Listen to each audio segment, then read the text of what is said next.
You are connected, and you are listening to Specifically for Seniors, the podcast for those in the Remember When generation. Today's podcast is available everywhere you listen to podcasts and with video at Specifically for Seniors YouTube channel. Now, here's your host, Dr. Larry Barsh.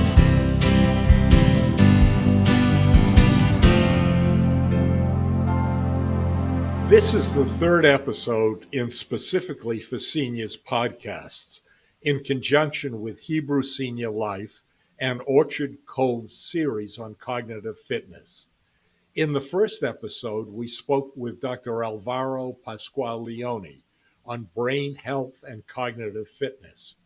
In the second episode of the series, we reviewed the relationship of physical exercise and brain health.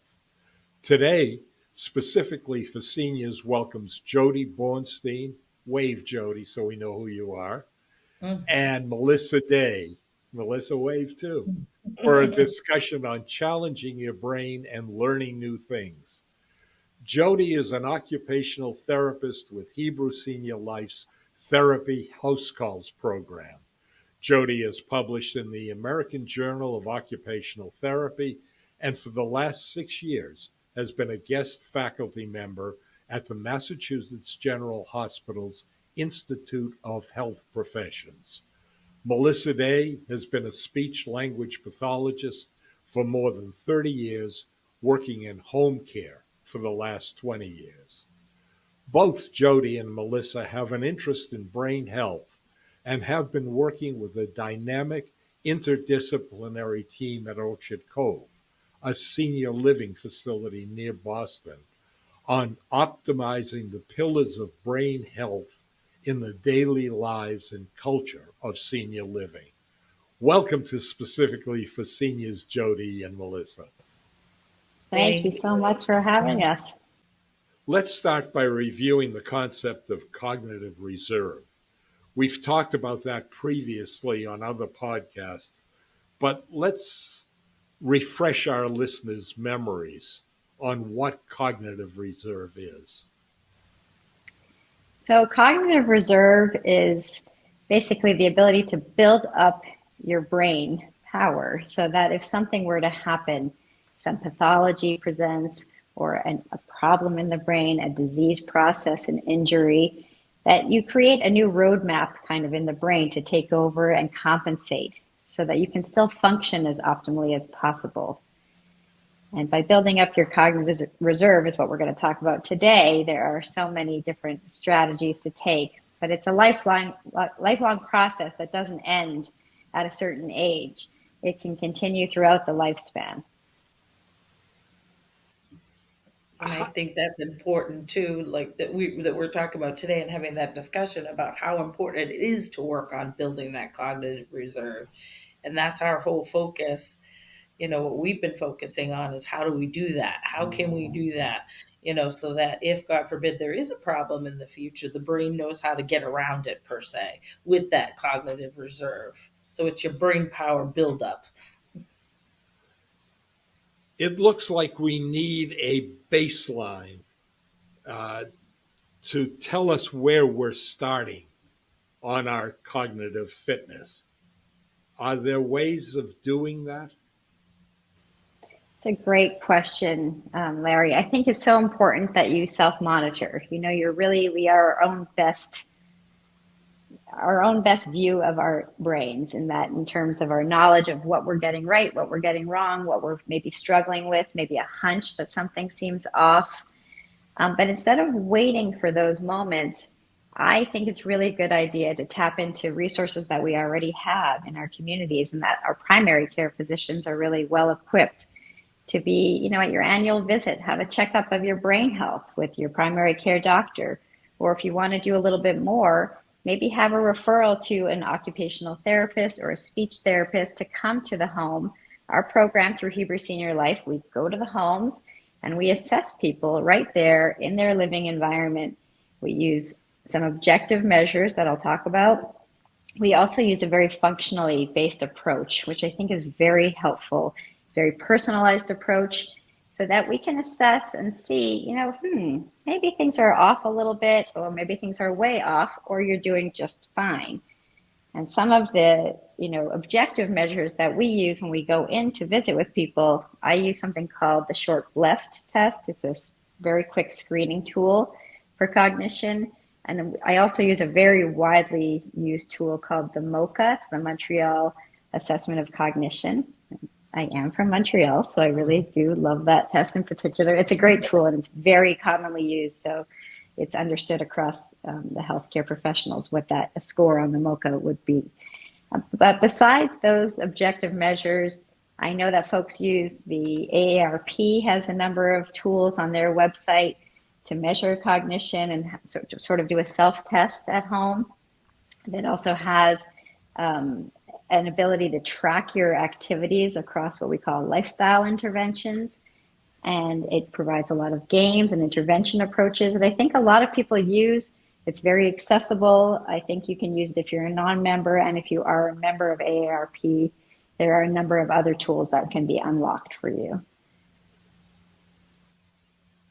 There's some scientific evidence that the more you challenge and stimulate your brain, no matter your age, excuse me, you can continue to build your cognitive reserve. There are 3 cardinal rules of mental stimulation. Can you review those for us? Yeah, I actually think you brought up such an important point, because we used to think, before I review the 3 principles, we used to think that the brain, you can't teach an old dog new tricks, or you can't learn something new at a certain stage, and the brain was sort of stagnant. And that's not the science anymore. The science is showing that the brain is certainly more plastic than we thought, and is capable of change, and is continuing to be able to build up that cognitive reserve throughout the lifespan. And the 3 really guiding principles that we use are very simple, but they're really important. So the first one is to make sure you try something new, something brand new. Learn a new language, or try a new skill. Maybe join a gardening club if you were never a gardener. Take a painting class. But I think it has to be something that you're interested in. Otherwise, you're not going to stick with it. But trying something new, a new, fresh approach to something. The second guiding principle is to challenge yourself.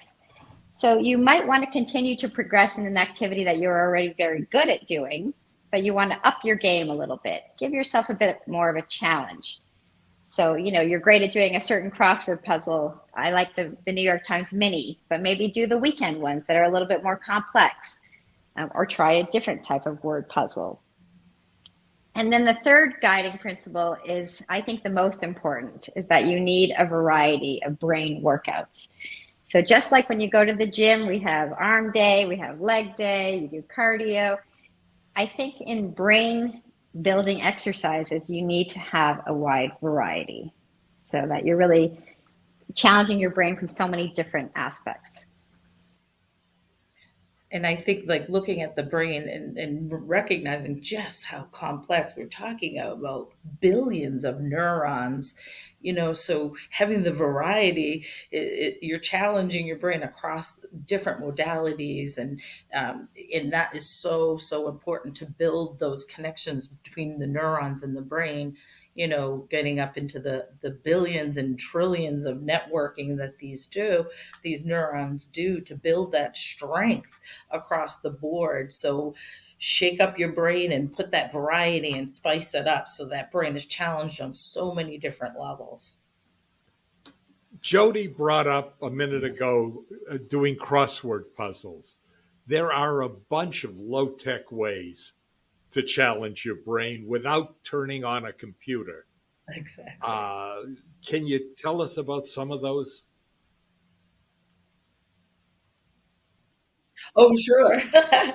So I think too, because some people do get overwhelmed with the thought of, "Oh, I have to go on a computer and do this now," so you don't necessarily have to get complex. You can go from basic, like crossword puzzles. I love to do spot the difference. I remember even being a kid watching, doing the highlight books, and looking at the pictures and saying, can you find these hidden objects in the pictures?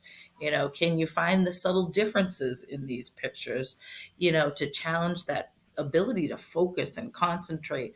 My mother turned 81 this past weekend, and she has a whole puzzle table set up where she does a different puzzle every time. Even listening to music, dancing, some basic things that just get that brain thinking, get that brain moving. So it doesn't have to be this high tech computer stuff. Part of that variety is bringing some of the basic things, but I love doing puzzles myself. There's so many things. There's puzzles and card games. Bridge is an excellent game to play, but poker, any card game that's sort of new for you or fresh or that you enjoy doing is terrific. Board games, if I you want. was going to say Monopoly. I loved Monopoly. I like, I love languages, and we can talk a little bit more about the high tech app aspects of learning a new language. But if you already were speaking a language, several years ago, and you want to pick it up again, there's, the ability to read a book or an article in a different language is a great idea. Just reading in general is a super low tech brain activity. I like book clubs because it adds a real social aspect. We can talk a little bit more about that in terms of brain pillar health Yeah. and socialization, and decreasing loneliness is so important. So having a book club, being able to travel, and I know Uh-huh. during the pandemic, travel is limited. Sometimes as we get older, travel is a little bit more complex, but traveling within your own city, going to a new site or a new place just to look around and see something new and a variety of interesting things to look at and learn about is great. Participating in the arts, so going to theater, going to concerts, again, a different museum, something out of your regular routine is really great. Participating in an art class, learning how to paint, learning how to draw. You can say, "Oh, I'm not artsy at all. I can't do this." How do you know? Pick up a paintbrush, try, learn.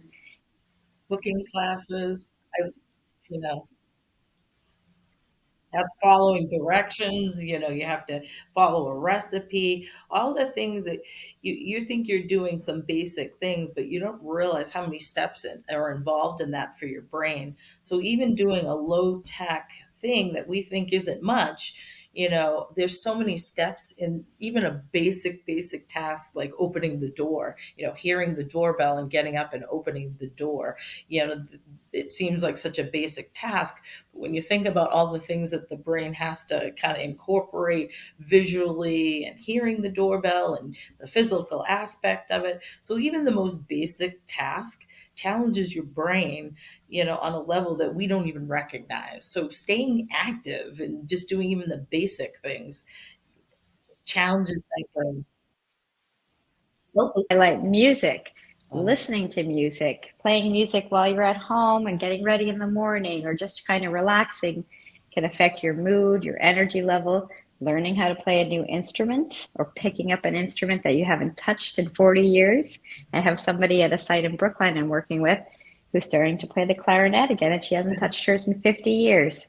But this is a Muscle goal. memory. Yeah, it's terrific. Take part in a singing group or a dance class, like Melissa said. These are I all I went back wonderful to ways. do adult tap classes, and I took tap as a kid, and I was just like the same thing like you're saying, Jody. I'm like, am I going to remember? Like, is it gonna? Am I going to remember? I was That's right. amazed. It was all still up there. It was all still up there, Yeah, and it's bringing and it it was a lot of fresh, and fun. it's challenging for the brain to start something new again. And it's exciting and it's fun. Yeah. Okay, Melissa, the stage is yours. Tap that. Hey, I went up on stage in my daughter's dance recital, and I was in my mid 40s at the time, and my sister is in her mid 50s at this point, and she still does professional dancing competitions. So it doesn't matter how old we are, we just got to keep challenging ourselves to do things different and have some fun while doing it. I think fun is critical in all of this. Well, that's what It has to games be, is, right? it has to be both fun and meaningful to you, because if it doesn't mean anything to you and you have really no interest just because you're checking a box to say this is good for my brain health, okay, maybe you'll do it for a week, but that's not sustainable. You're not going to be interested. It's not going to have value. And then you won't keep it up. And it's really not going to impact you the way something would if it were truly meaningful and truly fun or interesting for you. Before we get on to computer-based brain training, you brought up something interesting that I was going to mention later, Jodi, that these brain training games, whether they're low tech or high tech, are most effective when they're used in conjunction with other facets of cognitive health. You mentioned socialization. Yes, I think one of the most important aspects of brain health and overall health actually is your measure of loneliness. And that doesn't mean if you live alone, because plenty of people live alone and don't feel lonely. But plenty of people, will describe themselves as feeling lonely, particularly during the pandemic. And yet, even still now, we're seeing the effects of it. So a way to kind of embed some social aspect into your cognitive optimization or brain games, I love adding a social element. And not everybody, I really do say this is an important piece, not everybody is a social animal who loves to be out there with lots of people. I have plenty of folks who I work with who say, I don't enjoy that. It makes me nervous. I'm kind of a quieter person. Is that going to really affect my brain health? And I find sort of low social demand activities where they could be around other people and they don't have to be engaging in a very dynamic way, but it still will impact them and it might reduce feelings of social isolation. So sitting in a coffee shop where there are other people around and you may have to exchange pleasantries of saying, hello, good morning, how are you? Oh, good weather, finally, the sun is out. These things matter in your day. Maybe using a more high-tech game, which we're going to talk about, sharing that with family or friends. I scored this on my Wordle game today. How did you do? There's your interaction. It brings a social element, an element of community, togetherness that will reduce social isolation, which I think is a really very important topic to think about in overall health and particularly in brain health. Okay, let's talk about some of the computer-based programs. Okay. All So if right. you're a listener of NPR, they talk about Lumosity is one. They talk about Brain HQ, I believe, is advertised a lot. Those are some of the ones that you can do. There's some aspects that are free and some aspects of it that you have to pay for or subscribe. And again, I do want to say this is just one element of optimizing your brain health. These online games or subscription-based services that you don't feel like you have to subscribe to these in order to work on your brain health. You must sit at your computer all day and work on these. But that being said, if you want to take 15 minutes a day or 90 minutes a week to work on some of these games, it really will give you something stimulating to work on. And there are so many different aspects to each of these online games where they can focus specifically on visual memory or maybe auditory memory. There's even a game that says, do you have trouble remembering what to get at the grocery store? Will you go to the grocery store for this specific item and return home without that specific item? There's a game to practice. It happens to me all the time. So I think it's very normal. Very normal, Jodi. Very normal. But if you want to work on that, if that is annoying to you or it troubles you, there are, virtual games to work on and retaining these lists or working on your visual memory, your attention, trying to remember people's names. I think that's something that socially is very embarrassing for people. They'll say, I don't want to go to dinner because I can't remember somebody's name or I'm not sure who I'm going to be with at the end of the day. And it's embarrassing for me. So they start to retreat socially. And that's a problem. So Lumosity, Brain HQ are some of the ones that are both free and subscription based that are people really enjoy using. And I think the computer allows us too to engage people and keep their attention.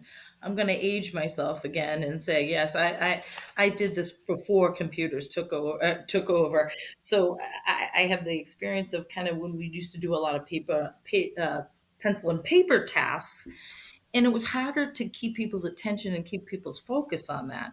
Now with the computer, the lights, the sounds, the everything allows me to grab people's attention, so they can stay on it. I found when we did a lot of the paper and pencil stuff, people, you just couldn't engage the people. You couldn't. So the computer stuff, I found in my experience with people, is people really like it. It's game like, so you don't feel like you're kind of back in school being tested. It's kind of like a game like capacity where people are actually having fun doing these tasks, and therefore they stay on it and they see the benefit. They see they're thinking sharper, that they're processing information a little bit faster.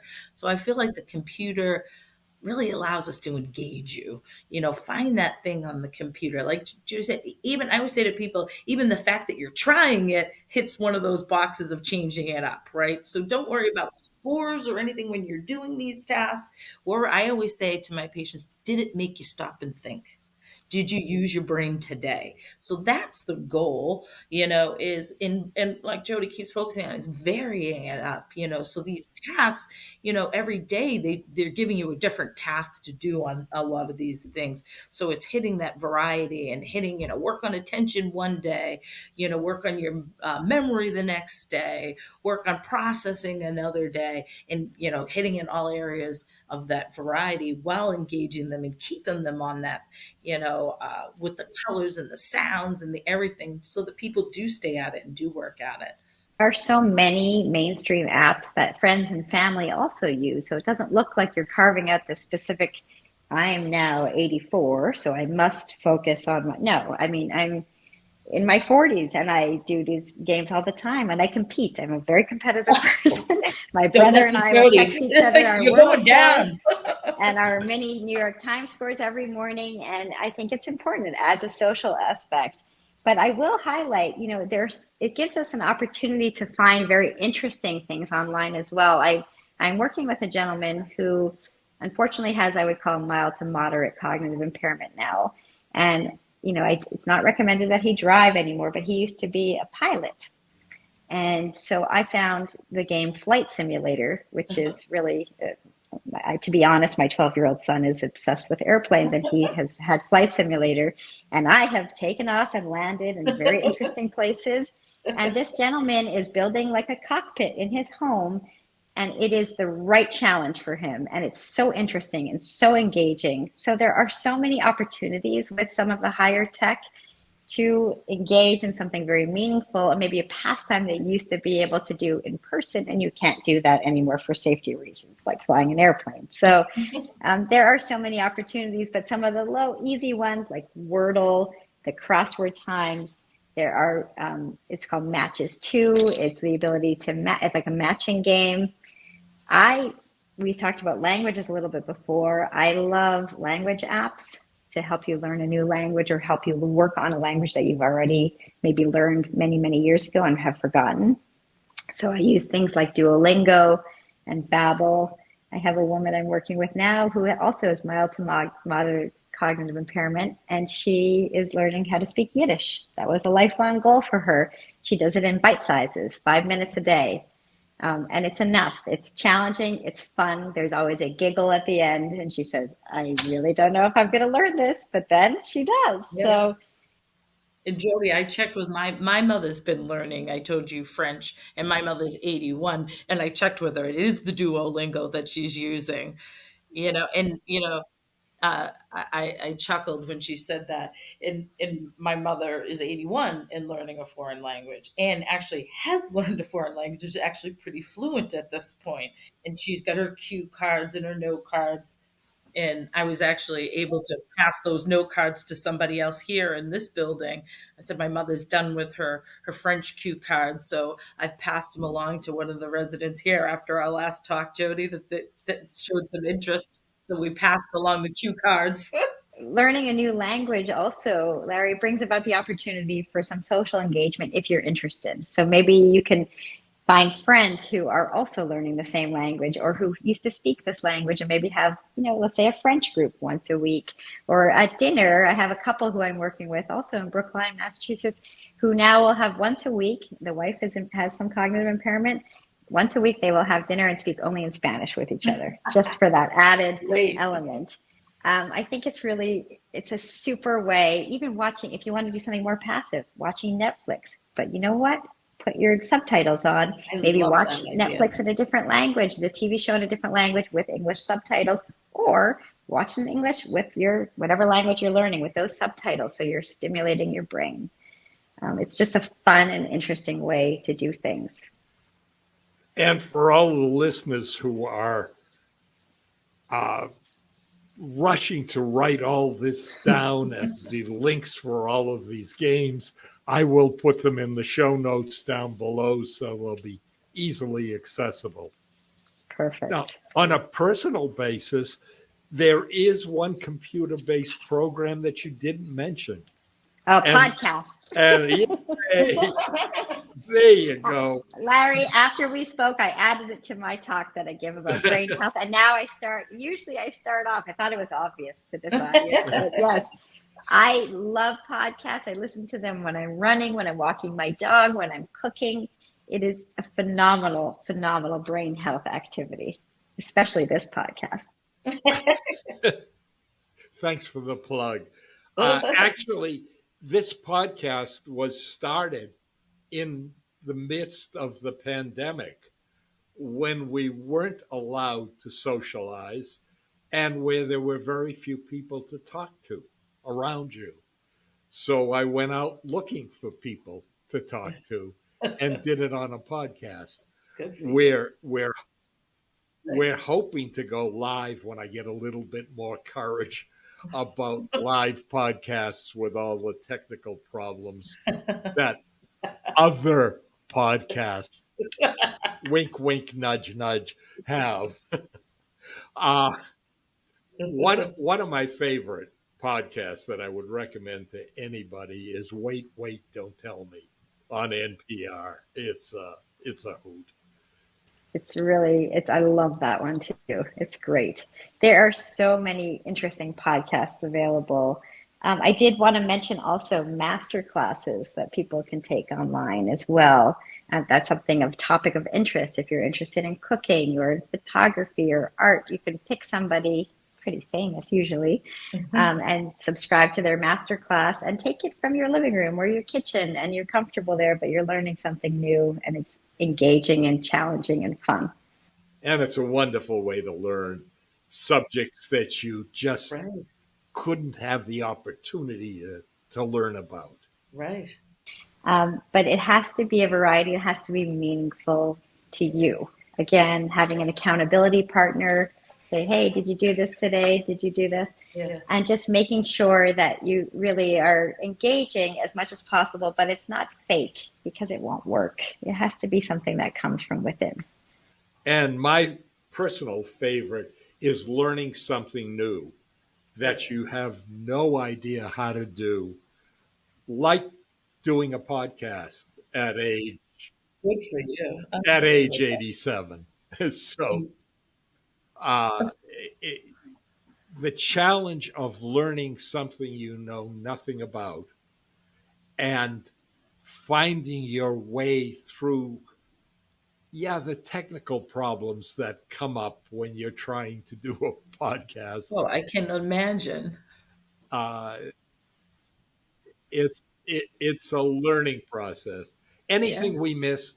Yeah, no, I think it's really just, we have to remember that the cognitive piece is one pillar of what we focus on, the 6 pillars of brain health. We really want to focus, we talked about the social element, we talked about having, I don't know if we talked about it, but really meaning and purposeful living is important. Physical fitness, cognitive challenges, sleep, and nutrition. These are the sort of 6 lifestyle pillars that you really need to focus on for your overall health and particularly for your brain health.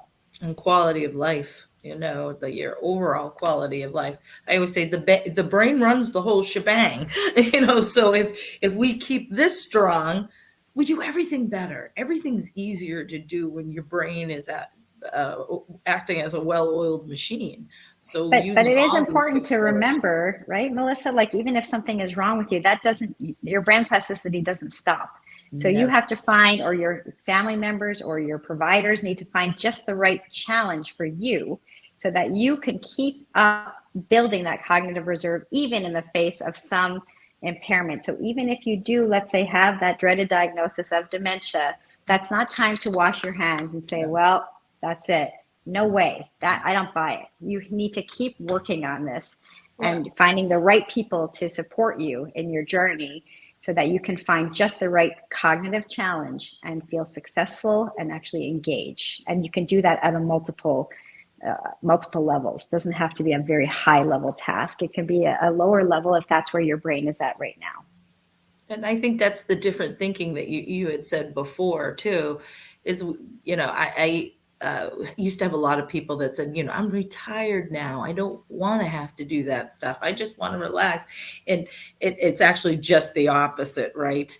We used to have that way of thought, but you can't learn as you get older. That is such a fallacy, like you said, Jodi, that you can learn at any age. I mean, look at what you've done with this podcast. I mean, that is unbelievable.